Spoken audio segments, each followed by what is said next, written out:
Hi, my name is Father Mike Schmitz, and this is Ascension Presents. Okay, those of you who are men who are watching this, those of you who are women who are watching this, women, what does it feel like to be a woman? Guys, what does it feel like to be a man? Flip it around and say, men, do you have any idea what it feels like to be a woman? And women, do you have any idea what it feels like to be a man? No, the reality is, of course, we don't. We have no idea what it feels like to be a member of the opposite sex. All we have, this is crazy, all we have is gender stereotypes. Here's what I mean. There are stories about, here's the young boy and his parents say, well, we're treating him like a girl. He really is a girl because he identifies as a girl. Why? Well, ever since he was little, we didn't have to tell him he liked dolls more than he liked trucks. He liked dresses more than he liked jeans. He liked pink more than he liked blue. And you think of that, wait a second, that's how you know that your little boy is actually a girl? Because he just happens to like things that are traditionally associated with girls? It's just something that's arbitrary. Skirts, that women wear skirts is arbitrary. That women play with dolls or over trucks is arbitrary. In fact, I think about this.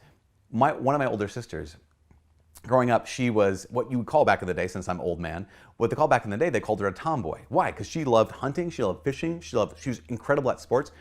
The field, she's in medicine right now, she's a doctor. The field that she's in right now is a field traditionally associated, dominated by men. Her husband is a stay-at-home dad. Now, she is hard charging, she does a lot of, she's really smart, she takes the bull by the horns, all these kinds of things that are masculine traits. Now, wait, is she a man? No. Why? Because she's a woman. She's the mom of our kids. My brother-in-law, he's patient, he's kind, he's gentle with his kids, stay-at-home dad. Traditionally, things associated with women. How do we know he's not a woman? Well, because he looks at his body reveals that he's actually a man. Here's the crazy thing, is if my perception doesn't match up with reality, it's not reality that has to change, it's my perception of reality that has to change. We all know this when it comes to, I'm sure some of you have this experience of people in your life who have suffered from something like another kind of body dysmorphia. Something like anorexia. There's a young woman that I remember working with years ago. It was painful. She was in the hospital because she was so thin. She was 98 pounds. But she still perceived herself as being fat. Say, no, I still feel fat. I still feel fat. Like, wait a second. But your perception and reality is off. So it's not reality that has to change, it's your perception of reality that has to change. That's an act of love. In fact, there's this other version of body dysmorphia, this kind of misperception of one's body. It's called BIID. It stands for Body Integrity Identity Disorder. And what BIID is it's when someone looks at, say something like their hand and says, this isn't my hand. It feels foreign to me, or these legs feel foreign to me. In fact, there was a documentary I watched a number of years ago about a woman who she perceived herself to be a paraplegic. She perceived herself that her legs didn't work. And so that's how she lived her life. She got around in a wheelchair. She transferred herself from her bed to a wheelchair with a pulley system kind of a thing. But the reality is her legs do work. Her perception was off. And so what happens is this. When someone's suffering from this kind of body dysmorphia, BIID comes in and says, doctor, this is not my hand. It's not my real hand. Can you amputate it? Doctors around the world are instructed, no, that's actually their hands.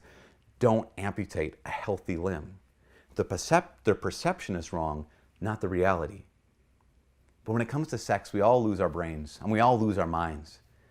And a man goes in or a woman goes in and says, doctor, these external genitalia are not mine. They're not actually a part of me. I perceive that they shouldn't be here. And apparently we're okay with doctors saying, okay, well then we'll have sex reassignment surgery or gender reassignment surgery. And yet that seems to be kind of covering over the real problem, just like amputating a healthy limb will be covering over the real problem. In fact, that's the conclusion that a guy named Dr. Paul McHugh came to. He was the chief psychiatrist of Johns Hopkins Hospital. So this isn't like a crackpot doctor. This is the chief psychiatrist, ex-chief psychiatrist of Johns Hopkins. He dealt with a lot of these cases of people who identified as transgender. They saw themselves as a member of the opposite sex.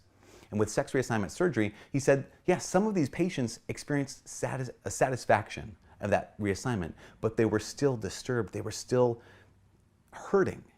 And he came to this conclusion, he said, we had to stop doing sex reassignment surgery because, he says, we found that, producing satisfied but a still troubled patient seemed an inadequate reason for surgically amputating normal organs. Because I could change these external factors, but the reality is, at the heart of everything, I'm still a man or I'm still a woman. And when it comes down to it, that's the message of love. This is not a message of judging. This is not a message of criticizing. This is not even a message of trying to blame anyone or make them a monster. No, absolutely not. These are people who are hurting. Anyone, the people in my life who have been hurting from anorexia or any kind of body dysmorphia, or even this kind of sense of identifying with members of the opposite gender, all of that comes down to someone who's hurting. So what are we called to do as Catholics? Well, we don't have to judge because no one's calling us a judge and no one wants us to judge. We don't need to judge. What we're called to do is called to walk with people. I mean, that's one of the best things we do as Catholics is we walk with people. We listen to them. We hear what they're really saying. And then we're able to just not have to yell at anyone and not have to criticize anyone. Just be able to say, let me walk with you. I don't have to give you what you want in order to love you, but I am called to walk with you in order to love you. That's why it's easy for me to say this on a video, to say, like, here we're called to do this. But what really happens is this: when Catholics, when those who belong to Jesus are willing to get into the messiness of someone's, someone's brokenness, someone's wound, it doesn't matter what it is, listen to them, to love them and walk with them, that's what we're really called to do. And when it comes to Bruce Jenner, when it comes to anyone else, when it comes to the people in your life and in my life, the best thing we can do is not simply share the truth with them, but it's also to walk with them. So who's God calling you to walk with today? It doesn't have to be with regard to this kind of stuff. It can be with regard to anything. Who's the broken person in your life? Broken doesn't mean wrecked, doesn't mean ruined, doesn't mean bad, it just means wounded. Who's the wounded person in your life that God's calling you to listen to love, and to walk with today? From all of us here at Ascension Presents, my name is Father Mike. God bless.